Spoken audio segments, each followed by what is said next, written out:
सत्य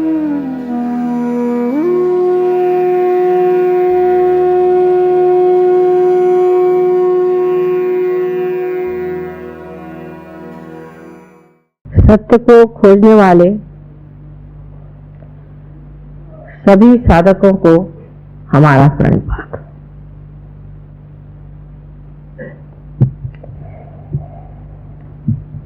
सत्य क्या है?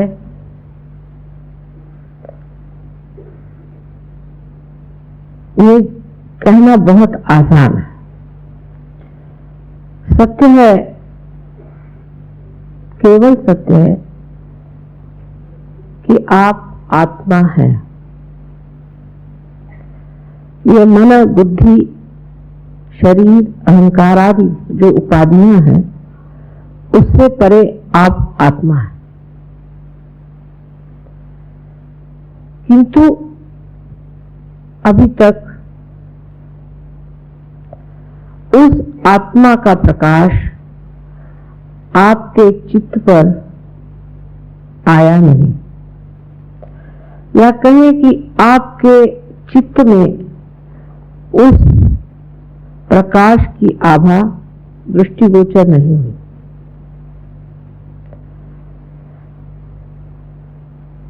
पर जब हम सत्य की ओर नजर करते हैं तो सोचते हैं कि सत्य एक निष्ठुर चीज, एक बड़ी कठिन चीज है। जैसे कि एक जमाने में कहा जाता था कि सत्यम वदेत प्रियम वदेत, तो लोग कहते थे कि जब सत्य बोलेंगे तो वो प्रिय नहीं होगा, और जो प्रिय होगा वो शायद सत्य भी ना हो, तो इनका मेल कैसा बैठाना चाहिए। श्री कृष्ण ने इसका उत्तर बड़ा सुंदर दिया है। सत्यम वदेत, हितम वदेत, प्रियम वदेत।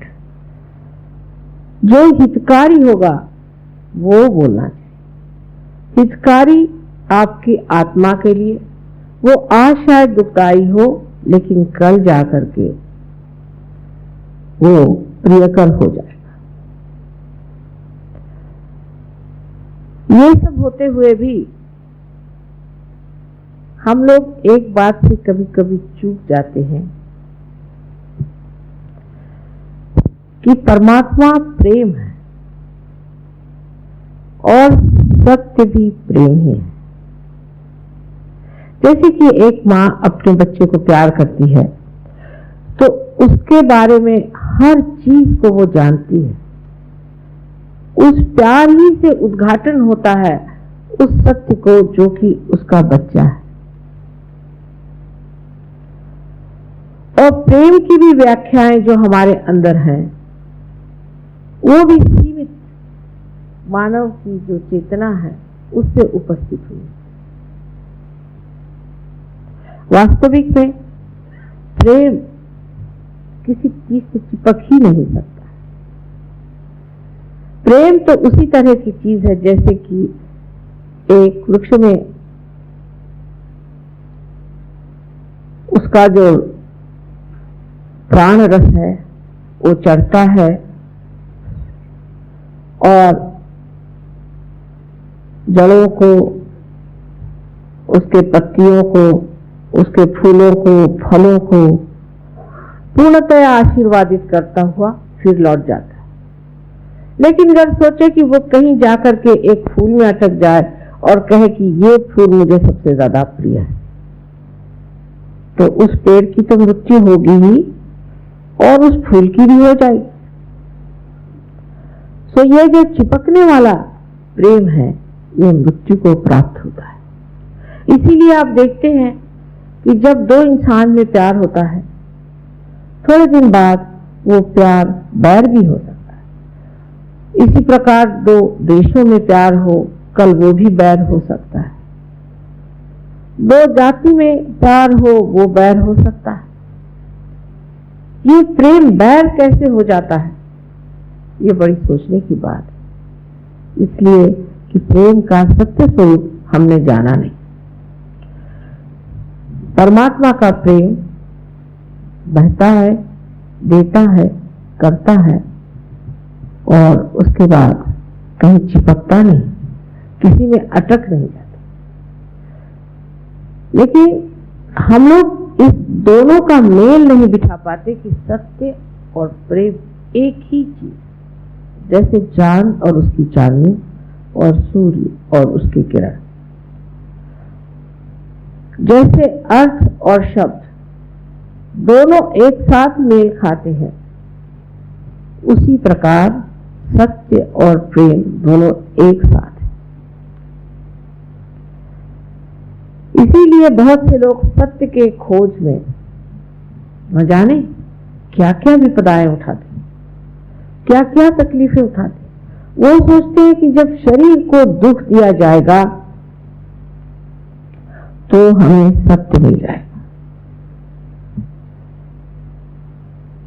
शरीर को दुख देने का आपको कोई अधिकार नहीं, क्योंकि शरीर परमात्मा ने बनाया है और वो एक मंदिर है, उसमें एक दीप जलाना है। जैसे आजकल विदेशों में एक पागलपन सवार है कि हर इंसान जो है वो बिल्कुल मच्छरों जैसा पतला दुबला हो जाए। उसके लिए सब आदमी इस तरह से मेहनत करते हैं कि मच्छरों जैसे होने के लिए, उसकी वजह से अनेक बीमारियां वहां लोगों में आ गई और इन मच्छरों को कोई सुख मिला ऐसा दिखाई नहीं देता, ना उस देश में कोई आनंद है। तो दृष्टि कहां गई? एक बहुत ही स्थूल चीज के ओर, जिसका कोई भी अर्थ नहीं लगता है। जिसकी दृष्टि स्थूल होगी वो स्थूली चीजों को देखता है। लेकिन सूक्ष्मता से आप विचार करें कि इस तरह के पागलपन से क्या परमात्मा किसी को भी मिला है? क्या परमात्मा को इसमें सुख होगा कि आप अपने को दुख दें?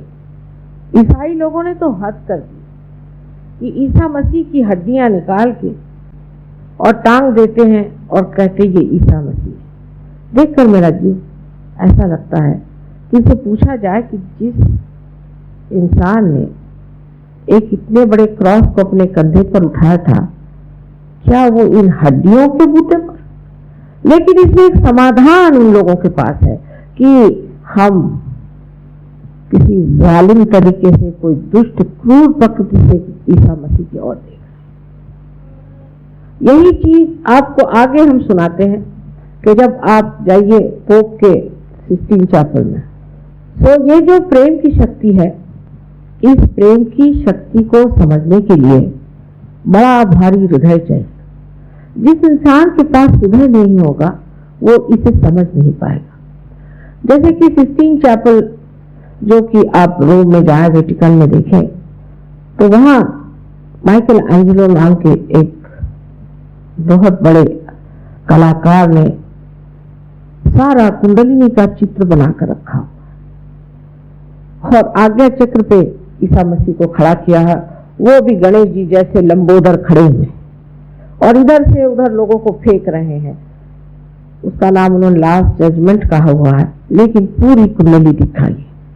अगर आपको कुंडलिनी का ज्ञान हो तो आप अवाक रह जाएं कि इस आदमी ने कौन सी दृष्टि से ये सब चित्र देखा और इस तरह से सब चित्र बनाया।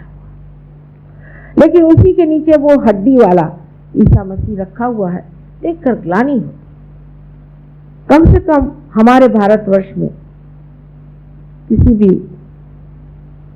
अवतारों को हड्डी मार का नहीं दिखाते और नहीं ये माना जाता है कि हड्डी मार का परमात्मा हो सकता है। मुझे ये है कि हमारे अंदर प्रेम की दृष्टि नहीं, या तो हमारे अंदर वासना है और दुष्टता। जिसके अंदर प्रेम की दृष्टि होती है वही गहन उतर सकता है। जैसे मैंने कहा कि हृदय का बड़ा होना बहुत जरूरी है, लेकिन इसका अर्थ ऐसा नहीं कि आप अपने हृदय को बड़ा करने के लिए अवास्तव तरीके से दान पुण्य करें, चोरों को भी दान करें और जो बहुत से गुरु बन के घूमते हैं उनको आप दान करते थे। धर्म की व्याख्या कृष्ण ने जितनी सुंदर की है मेरे ख्याल से कोई भी नहीं कर पाया होगा, कारण वो एक बड़े भारी होशियार डिप्लोमैट थे। उन्होंने कर्ण के जीवन में बताया कि कर्ण बहुत दानशूर थे, बहुत दानी थे, अत्यंत धार्मिक, हर समय पूजा पाठ आदि में व्यस्त रहते थे और वो पांडवों के सबसे बड़े भाई क्षत्रिय थे। लेकिन जिस वक्त उनका पांव युद्ध में चक्र में फंस गया, उस वक्त अर्जुन ने अपना गांडीव उनके ऊपर उठाया। उस वक्त उन्होंने चुनौती दी। कर्ण ने कहा कि अर्जुन तू भी वीर है और मैं भी वीर हूं और हम क्षत्रिय हैं और एक निहत्थे वीर पर दूसरे वीर का हथियार उठाना धर्म में मना है। कृष्ण ने तब अपनी उंगली आगे करके कहा, इसे तू मार। अहिंसा की बात नहीं करी, इसे तू मार। जिस वक्त द्रौपदी की लाज उतारी जा रही थी, तब इनकी वीरता कहां गई थी? तब ये कहां थे? इतनी धर्म की सुंदर व्याख्या, आपकी वीरता, आपकी दानशूरता, आपका धर्म, सब कुछ एक तरफ और एक स्त्री की लाज, बहुत बड़ी चीज। उसी कृष्ण के भारतवर्ष में अगर हम देखें तो धर्म के नाम पर ही स्त्री के साथ जो अत्याचार हम लोग कर रहे हैं, वो क्या हम अपने को भारतीय कहलाने के लायक हैं?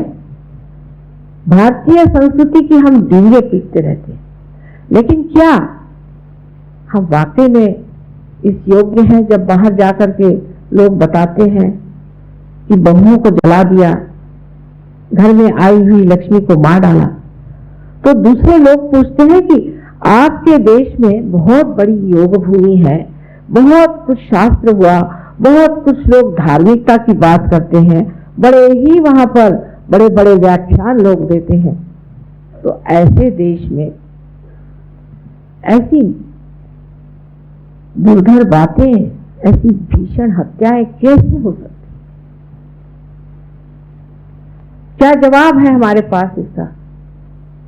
एक ही जवाब मैं देती हूं। श्री कृष्ण ने कहा था कि योग क्षेम वहाम्याम, इसमें भी पकड़ है, योग क्षेम वहाम्याम, पहले योग होना चाहिए, फिर मैं इनका क्षेम देखूंगा। उन्होंने क्षेम योग क्यों नहीं कहा? पहले योग होगा तब मैं इनका क्षेम करूंगा। ये धर्म की व्याख्या है कि प्रथम आप योग को प्राप्त हो। अगर आप भारतीय संस्कृति की इतनी बढ़ाई करते हैं तो सबसे बड़ी चीज भारतीय संस्कृति का सबसे महान तत्व एक ही है कि आत्म साक्षात्कार को प्राप्त होना। अपने चित्त का निरोध बताया गया है, अष्टांग योग बताए गए हैं, अनेक विधियां बताई गई हैं, किस लिए? कि आपको आत्म साक्षात्कार प्राप्त हो। लेकिन देखिए कि कितने लोग इधर नजर करते। ईसा मसीह ने यही कहा कि आपका फिर से जन्म होना चाहिए, पर कितने ईसाई इस बात को सोचते हैं? बपतिस्मा कोई भी आकर के सर पे हाथ रख के कह देता कि तू ईसाई हो गया। ऐसे ही हमारे यहाँ किसी भी आदमी के गले में अग्रपवित किसी ब्राह्मण ने लाकर डाल दिया, हो गया ब्राह्मण। कौन है ब्राह्मण? जिसने ब्रह्म को जाना वही ब्राह्मण है। ब्राह्मण को द्विज कहा जाता है, जी जाए थे द्विजा, जो दूसरी मर्तबा पैदा हुआ है, माने जिसका दूसरा जन्म हुआ है उसको द्विज कहते हैं। पक्षी को भी कहते हैं और मनुष्य को भी कहते हैं। जो पक्षी पहले अंड रूप से आता है और उसके बाद उसका जब दूसरा जन्म होता है तो पक्षी हो जाता है। जब तक मनुष्य का दूसरा जन्म नहीं होता, माने उसका आत्म साक्षात्कार नहीं होता है, तब तक वो ब्रह्म तत्व को नहीं जान सकता। और जब तक उसने ब्रह्म तत्व को नहीं जाना, उसको अपने को ब्राह्मण कहने का कोई भी अधिकार नहीं। इसके शास्त्रों में अनेक आधार हैं। गीता पर बहुत लोग कहते हैं, मैंने तो कभी गीता पढ़ी भी नहीं। गीता में लोग कहते हैं कि जो जन्म से जिस जाति में पैदा हुआ वही उसकी जाति, हो ही नहीं सकता। कारण जिसने गीता लिखी वो व्यास किसके बेटे थे? एक धीमरनी के, वो भी जिनका पता नहीं था बाप का। जिन्होंने वाल्मीकि रामायण लिखी वो कौन थे? एक फिर वही धीवर, मछली पकड़ने वाले, वो भी डाकू। उनसे रामायण लिखवाई परमात्मा ने। जिन्होंने शबरी के बेर खाए झूठे, जिन्होंने विदुर के घर जाकर के साग खाया, इन सब अवतारों को समझने के लिए पहले ये समझ लेना चाहिए कि ये जो बाह्य के हम लोगों ने तरीके बनाए हैं कि तुम इस जाति के, तुम इस पंथ के, ये सब मनुष्य ने बनाए हुए बेकार के कारनामे हैं। यही हमारे जेल हैं जिनमें हम रहते हैं और बहुत संतुष्ट हैं कि हम इस धर्म, इस संप्रदाय के हैं। सारे संप्रदाय एक बुद्धि का ही खेल है, जिसे कि मेंटल प्रोजेक्शन कहिए, जो कि सब तरफ नहीं फैलता, सिर्फ एक दिशा में जाता है और फिर लौट के चला आ जाता है। जितनी भी इस तरह की धारणाएं हैं ये अधर्म की है, धर्म की हो ही नहीं सकती। जो एक इंसान को दूसरे इंसान से हटाता है या किसी भी बात से ये कहता है कि हम उनसे ऊंचे और वो हमसे नीचे हैं, वो धर्म नहीं हो सकता। आज अपने देश में एक क्रांति की जरूरत है, बहुत बड़ी क्रांति की जरूरत है, जहां कि हम आत्मिक ज्ञान को प्राप्त करें। इस सस्यश्यामला भारत भूमि पर जहां हमारा जन्म हुआ है, ये वास्तविक में ही योग भूमि है, इसमें कोई शंका की बात ही नहीं। लेकिन जब हमने अपने आत्मा को ही नहीं पाया तो सिर्फ ये योग भूमि कहने से आप इस योग भूमि के पुत्र नहीं हो सकते। योग को आपने जब प्राप्त नहीं किया तो आप इस योग भूमि को क्या, ये तो ऐसे ही आप रास्ते पे घूमते फिरते रहते हैं, इस पे तो कुत्ते बिल्ली सभी घूमते फिरते। लेकिन अगर आप इसके वास्तविक में ही एक गौरवशाली पुत्र है तो आप में योग स्थापित होना चाहिए। बातें करना और धर्म के नाम पे इसको त्यागना उसको त्यागना या किसी से कुछ लूट मार करना एक किसी भी तरह से धर्म नहीं है। और एक बड़ी ग्लानि की बात है कि बाह्य के देशों में हम लोगों के बारे में जो चित्रण दिया जाता है वो अत्यंत कलुषित है। बाहर के लोगों के बारे में मुझे कोई भी आस्था नहीं, ना ही मैं कुछ सोचती हूँ कि ये लोग किसी काम के हैं। परमात्मा के साम्राज्य में जाने के लिए काफी लोग बेकार, इसमें कोई शक। दो चार कहीं कहीं मिल जाते हैं तो लगता है चलो भाई मिल गए, लेकिन जब वो मिलते हैं तो वो आप लोगों से कहां पहुंच जाते हैं। उसका उदाहरण आपने एक डॉक्टर वरुण को देखा और ऐसे अभी हजारों में। वजह यह है कि इनमें शुद्ध बुद्धि आ गई, बुद्धि की टकरे लेते लेते इनमें शुद्ध बुद्धि आ गई है और ये अब समझते हैं कि इस शुद्ध बुद्धि से ये देखा जा रहा है कि सत्य क्या है और सत्य को पकड़ना है और असत्य जो है उसे छोड़ना ही होगा। ये कहिए कि इनकी विल पावर, आत्मशक्ति इतनी जबरदस्त होती है कि एक बार जब इन्हें सत्य मिल जाता तो उसे इस तरह से पकड़ लेते हैं। आप लोग गणेश जी के बारे में मैं कहती हूँ कुछ भी नहीं जानते, ये लोग जानते हैं। हालांकि मैंने उन्हें बताया है, ये दूसरी बात, पर तो भी वो जानने के लिए भी तो लोग चाहिए। हाँ, तो जब आइए हिंदुस्तान में तो मेरे बाप को बीमारी है, मेरे माँ को बीमारी, तो मेरे फलाने को बीमारी, माँ इनको ठीक कर दीजिए, या तो कुछ पैसा दे दीजिए या तो कुछ नौकरी दे दीजिए। इसी से कोई सतह से ऊपर उठा तो वो धर्म मार्तंड बन के मुझसे वाद विवाद करने के लिए खड़े हो जाते हैं। ऐसे धर्म मार्तंडों से कहने की बात यह है कि जिन्होंने आदि शंकराचार्य को परास्त करने पर उन्होंने फिर सिर्फ माँ की ही स्तुति लिखी, उसे कुछ अकल नहीं। आखिर उन्होंने पाया ही क्या है जिसके बूते पर वो इतनी बड़ी बड़ी बातें और लेक्चर देते रहते हैं बगैर पाए। ठूठ जैसा शरीर और बड़ी बड़ी बातें, इसमें अर्थ क्या है? कुछ तुमने पाया नहीं। इस एक बात को सिर्फ मान लेने से ही बहुत कुछ काम हो सकता है, क्योंकि जब आदमी असत्य पे खड़ा होता है तो उसमें बड़ा अहंकार होता है। आपने देखा महिषासुर को, आपने देखा रावण को, उनकी बातचीत सुनी। उस अहंकार में मनुष्य यही सोचता है, ये क्या जाने, हम तो सब भगवान के बारे में जानते हैं।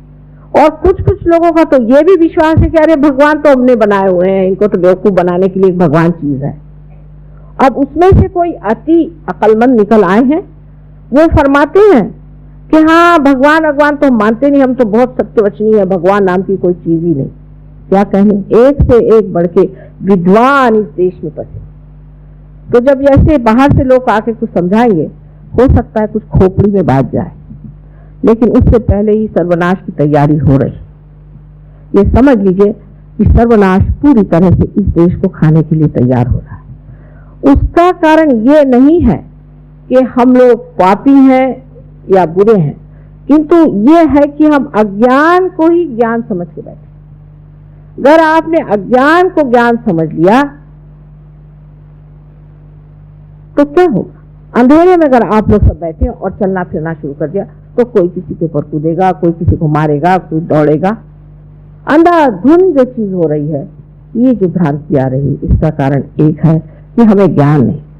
अब ज्ञान हमें होना चाहिए, इसके प्रति किसकी रुचि होनी चाहिए? कौन जानेगा? यहाँ तो बड़े बड़े विद्वान बैठे हुए हैं, वो अपने पठनों में लगे हुए हैं, बड़े बड़े यज्ञ कर रहे हैं, ये कर रहे हैं, वो कर रहे हैं। परमात्मा का पता ही नहीं वहां कहाँ है। परमात्मा को लोग सोचते हैं कि उनको अगर पैसा ऐसा चढ़ाया जाए तो वो खुश हो जाए। वो तो पैसा क्या चीज है वो जानते ही नहीं। मेरी ये उम्र हो गई, अभी अगर आप मुझसे कहे कि चेक लिखो तो मैं कहूँ तुम लिख दो, मैं सही करती, मेरे को मेरे बस का नहीं। उधर बुद्धि नहीं चलती है ना। भगवान के ऊपर पैसा चढ़ा दिया, बस अब वहां हमारा टिकट कट गया। ये तो पोप का जमाना आ गया, यहाँ की पोप कहते चलो टिकट कटा लो, तुमको हम स्वर्ग भेज देंगे। वो स्वयं नर्क में जा रहे हैं, वहीं आप उनके पीछे पीछे चले जाइए। इस तरह की जो हमारी प्रवृत्तियां बनी जा रही हैं, उसका कारण कि हम अपने अज्ञान में संतुष्ट हैं, जैसे भी हैं वाह बस। लेकिन नीचे से धरती खिसकती जा रही है, इसे समझना चाहिए। ये धरती नीचे से खिसकती जा रही, इस खिसकती हुई धरती पर आप खड़े हुए हैं। ये धरती जो सस्य श्यामलाम पुण्य भूमि है, इसको अपुण्य से भरने से ही आपने कुछ भी नहीं पाया। आज आपके सामने कुंडलिनी के बारे में बताया गया है। अब ये जो बताना है, ये तो सब कुछ हम बताएंगे ही। आप जानेंगे ही कि आपके अंदर कुंडलिनी नाम की शक्ति है, वो शुद्ध विद्या है। और आप रट भी लें तो आप सब पाठांतर कर लीजिएगा और सब भाषण हमारे जैसे भी देने लगते। लेकिन उससे फायदा क्या होने वाला है? जब तक आपको उसका अनुभव न हो, तो इस अनुभव शून्य ऐसे अज्ञान में क्या मिलने वाला है? आप अपने को कुछ भी समझ लें, लेकिन आप अनुभव शून्य है। और अनुभव प्राप्त करना यही हमारा एक ही परम कर्तव्य है, क्योंकि इस भारतवर्ष में ही ये जड़ों की विद्या है, ये मूल की विद्या यहीं पर है। इसी देश से सारे संसार को प्रेरित करने के लिए जो प्रकृति ने और अवतारों ने व्यवस्था की है, वो सब हमारे जिम्मेदारी पर, हम हिंदुस्तानियों के जिम्मेदारी पर है, इस भारतीय लोगों के जिम्मेदारी पर है, जहां के हमें ये कहना है कि हाँ, हम इस ज्ञान को प्राप्त करेंगे, इस ज्ञान में उतरेंगे। लेकिन इसका मतलब ये नहीं कि आप किताबें पढ़िए, बिल्कुल भी नहीं होता। किताबें पढ़ने से मेरा मतलब नहीं है। अगर ये डॉक्टर वॉरेन सिर्फ किताबें पढ़े होते तो कुछ भी ना कह पाते, लेकिन जो अनुभव से जाना हुआ है, अनुभव से जो इन्होंने पहचाना है, तभी तो ना ये तो 3 विषय में क्या पता नहीं PhD किए हैं, फलाना किए, ठिकाना किए।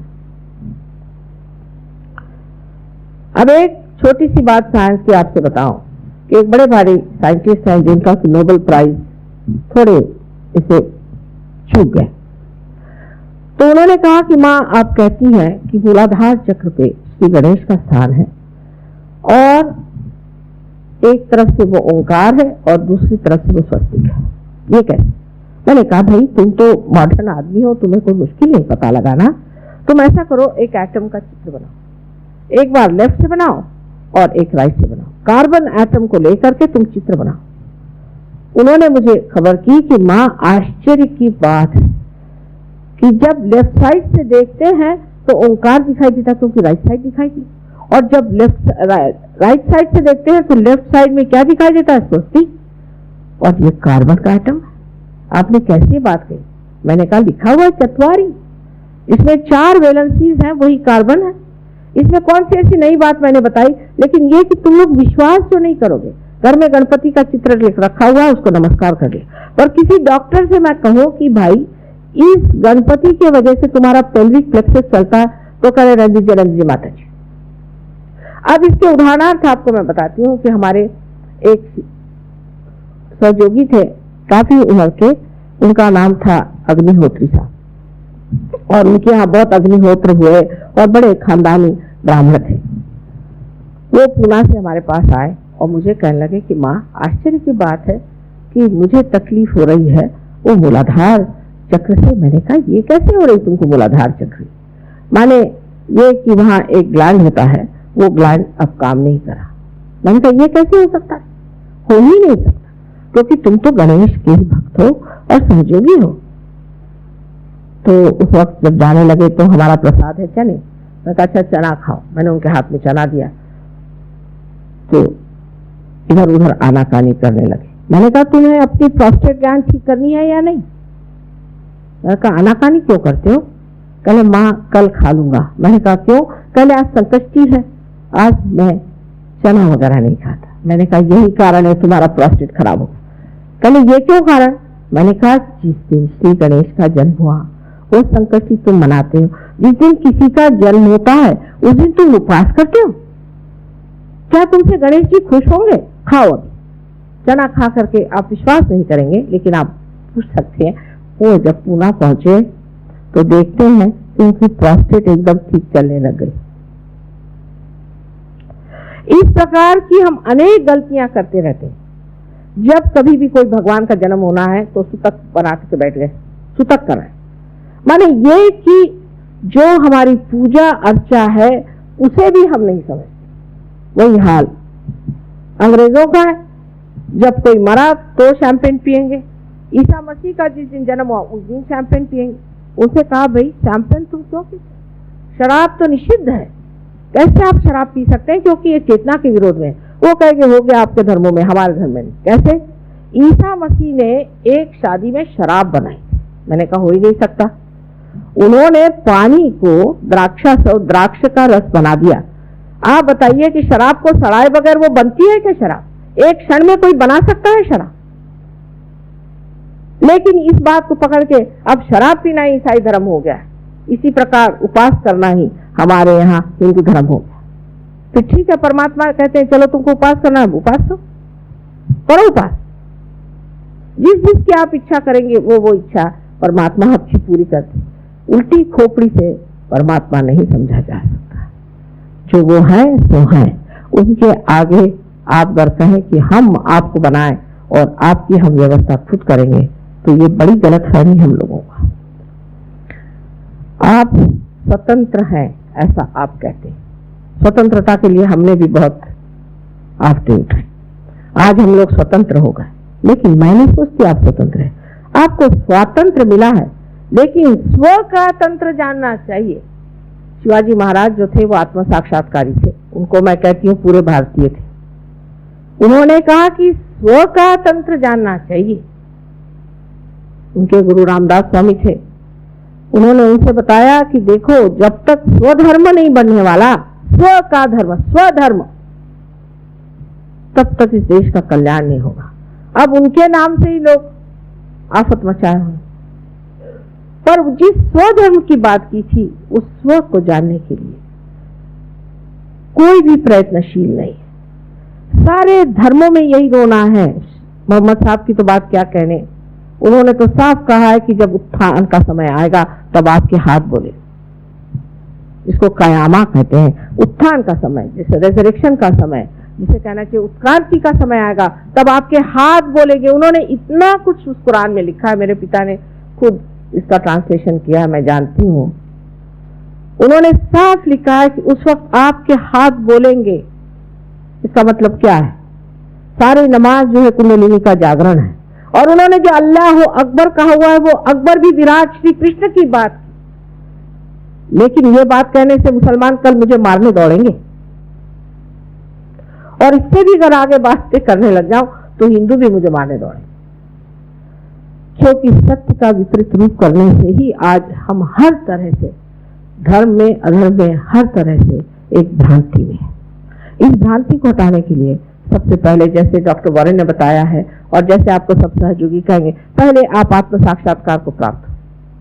ये खेल खिलवाड़ की बात नहीं है कि आप जिससे चाहे उससे खेल खिलवाड़ कर रहे, आप अपने से खेल खिलवाड़ कर रहे हैं। लेकिन ये टाइम, ये समय ऐसा है, इस वक्त चूकना नहीं। अगर आप ईमानदार हैं और अगर आप अपने जीवन को पूर्णतया समझते हैं, तो एक बात तो माननी होगी कि अब आप में कुछ कमी तो जरूर है। आप केवल सत्य तो नहीं है, आप एब्सोल्यूट तो है नहीं। तो उसके लिए अगर ऊर्ध्वगामी जाने के लिए कुंडलिनी की व्यवस्था की हुई है, तो क्यों न उसे किया जाए। हर शास्त्र में लाउड से की आप पढ़ लीजिए, या आप कन्फ्यूशस को पढ़ लीजिए, या आप सोक्रेटिस को पढ़ लीजिए। दुनिया के जितने भी बड़े बड़े महान लोग हो गए हैं, सब ने यही कहा हुआ है कि आपको अपना आत्म साक्षात्कार प्राप्त होना चाहिए। लोग आते हैं, हम साहब ध्यान कर रहे हैं। ध्यान माने क्या? ध्यान माने ध्यान, पर ध्यान किया नहीं जाता, होता है। एक ध्यान के बड़े भारी प्राचार्य यहाँ आए थे, जो कि वहाँ के हेड ऑफ ध्यान सोसाइटी, और उनको कोई बड़ी शिकायत थी, तो मुझे लोग ले गए कि माँ इनको ठीक करो। तो मैंने कहा, भाई तुम ध्यान कैसे हो, तुम्हारी तो वैसी दशा नहीं है। माँ हूं ना, तो सच कह दिया, तुम्हें तो आत्म साक्षात्कार हुआ नहीं, तो आपने इतनी बड़ी अपने ऊपर जिम्मेदारी कैसे ले ली। कहने लगे कि 6वीं शताब्दी में से लेकर के 12वीं शताब्दी तक जरूर 26 जैन हुए थे, जिसको वो काश्यप कहते हैं। देखिए, अपने कश्यप मुनि के पुत्र काश्यप का नाम रखा है, वो काश्यप रियलाइज सोल्स। और उसके बाद से हुए ही नहीं। तो मैंने कहा, फिर तुम जैन वैन मत करो, तुम समझ ही नहीं पाओगे कि जैन क्या है। जब तक तुम्हें आत्म साक्षात्कार नहीं होता है, तब तक तुम्हें जैन करना व्यर्थ है। आत्म साक्षात्कार के बाद जो सामाजिक कार्य होता है, उसमें मनुष्य जानता है कि आनंद और सुख क्या है। उसमें मनुष्य जानता है कि दूसरे आदमी की क्या विशेषता है। यहाँ पर आपके कलकत्ते में एक बार जब शुरू में हम आए थे, एक होटल में ठहरे थे, वहाँ कोई ऐसे ही अजनबी ने हमारा नाम सुना और वो हमसे मिलने आए और कहने लगे कि माँ, हमें आप आत्म साक्षात्कार दीजिए। हमने कहा, अच्छा कोई बात नहीं। और जब वो मेरे पैर पे आए, उनकी कुंडलिनी इतने जोर से ऊपर में आई, जो दूसरे सहयोगी दूसरे कमरों में बैठे हुए थे, उनको ऐसा लगा कि पता नहीं कहाँ से इतना आनंद बरस रहा है। तो दौड़ते दौड़ते मेरे कमरे में आके पूछते, माँ किसको आपने आत्म साक्षात्कार दिया? मैंने कहा, देखो, जब उस पे हाथ रखा तो आनंद विभोर हो माँ क्या है।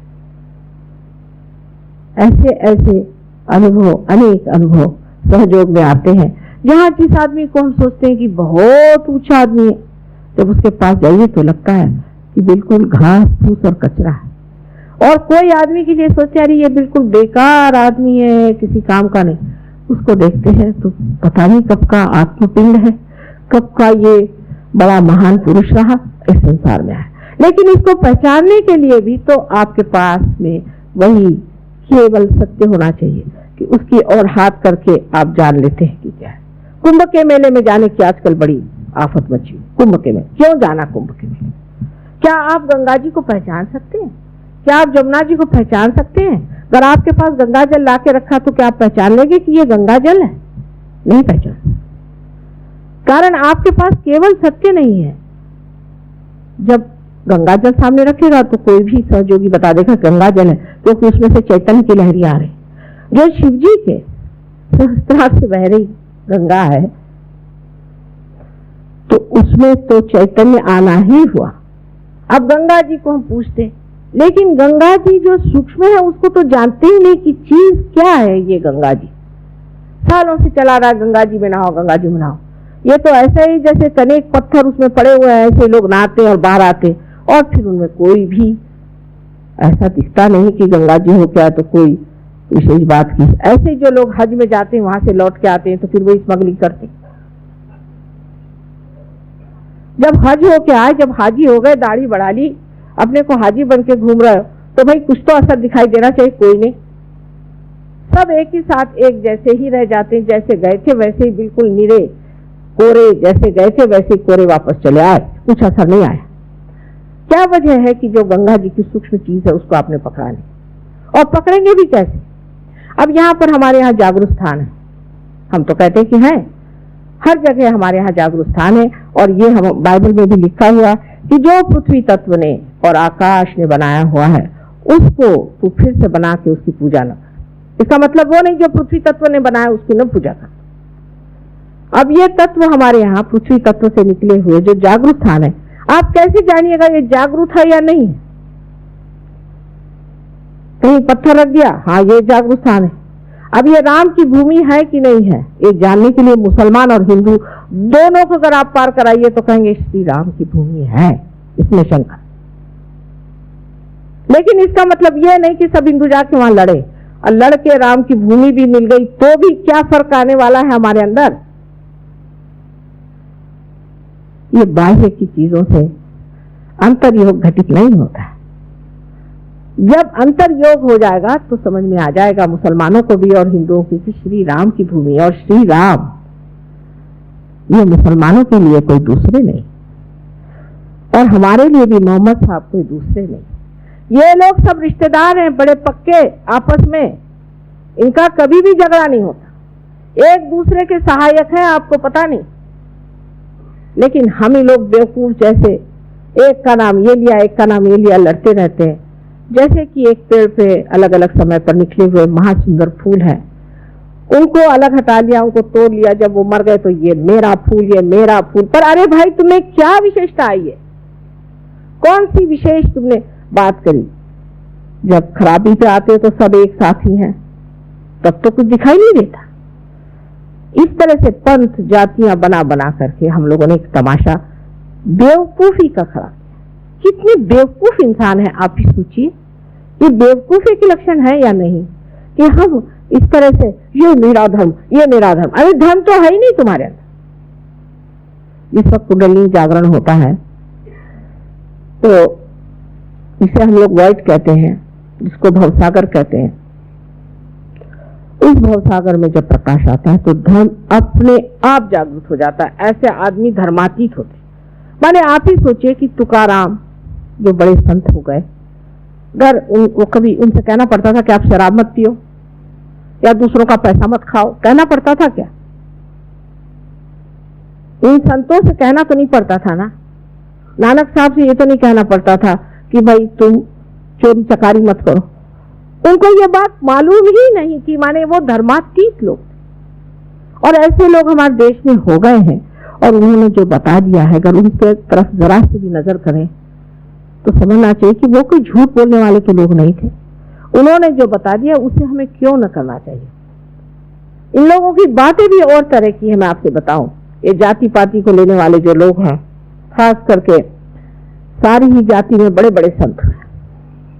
महाराष्ट्र में तो इसकी आप पुष्प मालिका बना लीजिए। यहाँ पर एक हमारे यहाँ एक दर्जी जो कि नामदेव के नाम से मशहूर है, कभी नामदेव कहते हैं, संत नामदेव। वो गए मिलने किसी तो कुम्हार, एक साहब जो गोरा कुम्हार थे। हम लोग ऊंची जाति और नीची जाति ये सारा कुछ अपने दिमागी जमा खर्च चलाते रहते हैं। वो जब उनसे मिलने गए तो उन्होंने मराठी में काव्य किया हुआ है। नामदेव बहुत बड़े कवि थे। निर्गुणाचा भेटी आलो सगुणाशी। निर्गुण को मिलने आया तो सगुण मेरे सामने खड़ा हो। कितनी बड़ी बात है। इसको समझने के लिए भी आपको साक्षात्कार चाहिए कि वो तो चैतन्य देखने आए थे तो सगुण हो गया चैतन्य। ये बातें हम लोग नहीं कर सकते। वो एक कुम्हार था मिट्टी से खेलने वाला और ये एक दर्जी था। अब हमारे यहाँ के जो बड़े बुद्धिमान लोग हैं वो कहते हैं कि साहब ये जो नामदेव जिनको गुरु नानक ने पाचारण किया था, जिनका इतना आदर किया था, जिन्होंने हिंदी और पंजाबी में इतने सुंदर काव्य लिखे और जो इनके ग्रंथ साहब में नामदेव जी का नाम है, वो दूसरे थे और ये दर्जी दूसरा था। ये अकल निकाली। और दूसरी अकल की बात ऐसी निकाली है कि आदि शंकराचार्य जिन्होंने विवेक चूड़ामणि आदि ग्रंथवंत लिखे थे, उन्होंने सौंदर्य लहरी नाम की चीज लिखी ही नहीं, क्योंकि सौंदर्य लहरी इनकी खोपड़ी में जाती नहीं है। इसलिए सौंदर्य लहरी नाम की चीज जिसमें माँ की स्तुति कर दी, क्या ये बेवकूफी की बात है इनके साथ। ऐसे विद्वानों के चक्कर में रह रह करके और ऐसे लोगों के लेक्चर सुन सुन के हम लोग भी पढ़ी पढ़ी पंडित मूर्ख भय। जब कबीरदास जी को मैं पढ़ती थी तो कहती ऐसी कैसी बात कबीरदास जी कहते कि पंडित कैसे मूर्ख हो गए। अब ऐसे बहुत मुझे मिलते और जब ऐसे मिलते हैं तो मैं चुप्पी लगा जाती हूँ और कबीरदास जी से कहती हूँ कि अच्छे दर्शन दिए आपने इन लोगों के। कबीरदास जी के साथ कितने अन्याय हुए। कबीरदास जी ने कुंडलिनी को सुरती कहा, साफ साफ बात लिख दी कि ये सुरती है। उस पर हमारा आक्रमण इतना बुरा और भद्दा है कि बिहार में और हमारे उल्टे प्रदेश में जहां मेरा ससुराल है, वहां पर लोग तंबाकू को सुरती कहते और पता नहीं कौन से उल्टे देशों में कहते हैं, पर बहरहाल इन दोनों को मैं जानती हूं। कहां तो कुंडलिनी और कहां ये राक्षसी तंबाकू। कैसा इसका मेल बिठाया। और कबीरदास जी को भी सारे बड़े बड़े जो विद्वान हमारे हिंदी के साहित्यिक हैं, उन्होंने कहा कि साहब इनकी भाषा तो सबकड़ी है और इसमें कोई सौष्ठव ही नहीं। क्या कहा जाए। मैं तो कहती हूँ कि जब आप जनसाधारण से बातचीत करिए तो रोजमर्रा की ही भाषा में बोलना चाहिए, नहीं तो लोग समझेंगे कैसे। हम तो महाराष्ट्र के रहने वाले और आप जानते हैं महाराष्ट्र की भाषा बहुत ही, जब हिंदी बोलते हैं तो अत्यंत क्लिष्ट भाषा होती है। उस क्लिष्ट भाषा को कोई समझ नहीं पाता। मुझे तो सोच सोच करके ये देखना पड़ता है कि रोजमर्रा की भाषा में किस तरह से बोलूं। और उन्होंने रोजमर्रा की भाषा में इतना सुंदर और इतना गहन विषय लिखा है और सभी संतों ने ऐसे किया। एक सज्जन कसाई थे वो कसाई। उनका किस्सा है कि एक बार एक बड़े भारी साधु बाबा पहुंचे और उनके किसी पेड़ के नीचे बैठे थे, तो उनके एक चिड़िया ने कुछ गंदगी कर दी, तो उसकी ओर देखा तो चिड़िया टप से मर गई और नीचे गिरी। आगे गए, देखते हैं एक औरत के वहां जाके दरवाजा खटखटाया। उसने कहा अभी ठहरी मैं आती हूँ। उसने फिर कहा कि चलो भिक्षा दो, तो चावल लेके आई। कहती बिगड़ने कौन सी बात है, जिस चिड़िया को ऊपर से नीचे टपकाया है वैसी मैं नहीं हूं, आप कोशिश कर लीजिए। तो कहा तुमने कैसे जाना। कहने जाना कुछ न कुछ बात तो है जानने की। कहने लगे कि देखिए आप यहाँ से आगे जाइए, एक गांव है, वहां जाकर पूछे कोई सजन है क्या। उस सजन ने मुझे सिखाया है। तो ये उस गांव में गए, उन्होंने कहा कि यहाँ पर कोई सजन नाम का आदमी रहता। कहने भाई कोई नहीं, एक कसाई रहता है। कहने उसको भगवान का कुछ है। बाप रे बहुत है। जब वहां पहुंचे तो उनका कि आपके बारे में मैंने सुना है। कहने मालूम है तुमने चिड़िया को मारा था और उस गांव में गए थे, वहां उस लड़की ने तुमसे बताया। ठीक है, अब तुम यहाँ पहुंच गए हो। हैरान हो गए, इन्होंने मेरे बारे में इतना कैसे जान लिया। वो एक कसाई था, कसाई। लेकिन हम ऐसे कसाईयों पे विश्वास नहीं करने वाले जो कि संत शिरोमणि। हमारे लिए तो संत ये है कि जो जेल से छूट के आया हो, पहली बात कुछ न कुछ फ्रॉड किया हो, पहला कम से कम फ्रॉड करने लायक हो। उसके बाद वो टीला वीला लगा करके गेरुआ वस्त्र पहन के चौक में बैठ सकता है और लंबे लंबे भाषण दे सकता है। हो सकता है किसी पॉलिटिकल लीडर रहा हो, अब उधर चली नहीं तो उसने ये धंधा शुरू कर दिया। ऐसे ही धंधे हम लोग शुरू करते हैं और लोग ऐसे लोग वाह वाह वाह वाह वाह, ऐसे चक्करों में घूम घूम करके आप लोग कहां पहुंचेगा? सर्वनाश का समय आ गया, बड़ा चक्र चल रहा है। आपको नहीं पता कि काल चक्र कितनी जोर से हमारे ऊपर दौड़ा रहा है, सारे संसार में ये फैलने वाला है और इसको रोकने का पूरा उत्तरदायित्व, इसकी पूरी जिम्मेदारी, रिस्पॉन्सिबिलिटी आप लोगों पर है जो हिंदुस्तानी बनते हैं और विशेषकर वंग देश में रहते हैं, जो कि मां के पुजारी हैं और आजकल सिर्फ महिषासुर की पूजा करते हैं। आज आपसे मैंने जो बात कही वो उस तरीके से कहना थी कि प्रेम की ओजस्विता है, एक माँ की पहचान इसमें होती है कि वो सही बात अपने बच्चों से निर्भीक कहती। शिवाजी महाराज की माँ के बारे में आपने सुना होगा, जिजाई, जिसने कि अपने बच्चे को हमेशा तलवार की धार पे खिलाया है। ईसा मसीह की माँ साक्षात महालक्ष्मी थी, लेकिन अपने बच्चे को सूली पर चढ़ता है उस औरत ने देखा हुआ। हमारे इस देश में ऐसी अनेक स्त्रियां हो गई जिनके एक एक के नाम लीजिए तो रोंगटे खड़े हो जाएं, लेकिन आज हम ये देखते हैं कि अंधकार में बढ़ते बढ़ते पाश्चिमात्यों का हाथ पकड़ लिया, अब तो पूरी तरह से बेड़ा गर्क है। कृपया कम से कम ये न करके थोड़ी नजर अपनी ओर करें और इस आत्म साक्षात्कार को प्राप्त हो। कल आपको ये और बताएंगे सारे चक्रों के बारे में, सब रटवट लीजिएगा, इसमें कितने चक्र हैं, कौन से ड्यूटीज कहां बैठे हैं, क्या है, उससे कोई फायदा नहीं होने वाला। इसे जानने से कोई फायदा नहीं होगा, पहले आत्म साक्षात्कार को प्राप्त करें। आज आशा है आप लोग सब आत्म साक्षात्कारी बने, लेकिन आज ये क्रांति के दिन है, जबकि घर में बैठ के और घंटा बजा के पूजा करने वाले नहीं, आज सामूहिक तरीके से सहयोग करना होगा। सामूहिकता में ही आप सहयोग में बढ़ पाएंगे, नहीं तो आप बढ़ नहीं पाएंगे। इसलिए जान लीजिए कि जो लोग, बहुत लोग कहने लगे कि हम तो माँ आपसे दीक्षित हो गए, और फिर यहाँ दीक्षित कहते, दीक्षित हो गए और आगे क्या, हम घर में बैठकर आपकी पूजा करें, उससे कोई फायदा नहीं होगा।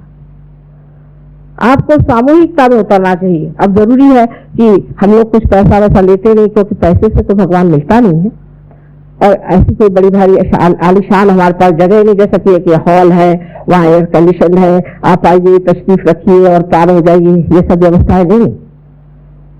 लेकिन अपने अहंकार को छोड़ के और अपनी मोटरों को छोड़ करके नंगे पांव आपको आना होगा और पाना होगा। जैसे ज्वालामुखी ने, अकबर खुद देवी ज्वालामुखी पर सोने का छत्र चढ़ाने गए, बहुत बड़ा छत्र, नंगे पांव गए। उन्होंने सोचा कि सब मेरा ईगो खत्म हो गया, अहंकार खत्म हो गया, और छत्र चढ़ाया। लेकिन उस वक्त देखा कि और सब लोग जरा गरीब हैं, तो कह लगे तुम्हारे तो बस का नहीं है कि ऐसा छत्र चढ़ाए, इसलिए मैं दिल्ली से देवी पर छत्र चढ़ाने आया। उसी वक्त ज्वालामुखी ने अपने दर्शन दे करके उस छत्र को भस्मसात कर दिया। आज भी वो छत्र लोहे के रूप में पड़ा हुआ। ऐसे ही है, नम्रता पूर्वक पाने की इच्छा से आप आइए, कोई भी उसमें आडंबर नहीं होना चाहिए, सादगी से आए और इसे प्राप्त करें, क्योंकि ये आपका धन है, ये आपकी चीज है, आपकी संपत्ति है, आपका सब कुछ है, सिर्फ हम आपको देने हैं। पर जैसे कि माँ का होता है कि साम दाम दंड वेदनी थी, जो बन पड़े उससे भाई लो, ये काम माँ ही कर सकते। अभी कृष्ण होते तो सुदर्शन चक्र निकाल करके 2500 की गर्दनें उड़ा देते, और ईसा मसीह होते तो अपने को क्रॉस पे लटका लेते, मोहम्मद साहब होते तो तलवार निकाल लेते। उससे क्या काम होने वाला है? सबूरी की बात है, हमारे पास सबूरी बहुत है, पर आप में आतुरता होनी चाहिए, और परमात्मा की कृपा से अगर ये काम बन जाए, यहाँ अगर 20 भी अच्छे सहयोगी बन जाए तो आपका बंगाल देश सोनार बंगाल हो जाएगा, इसमें कोई शक नहीं। और अनेक देशों से लोग आके आपके चरण छुए। पर आजकल की जो 420 है और आजकल की जो उथली प्रवृत्तियां, उससे बात आई, उससे बात आई। गहनता न करें। परमात्मा आप सबको सुबुद्धि दे और उस सुबुद्धि में आप परमात्मा को प्राप्त करें।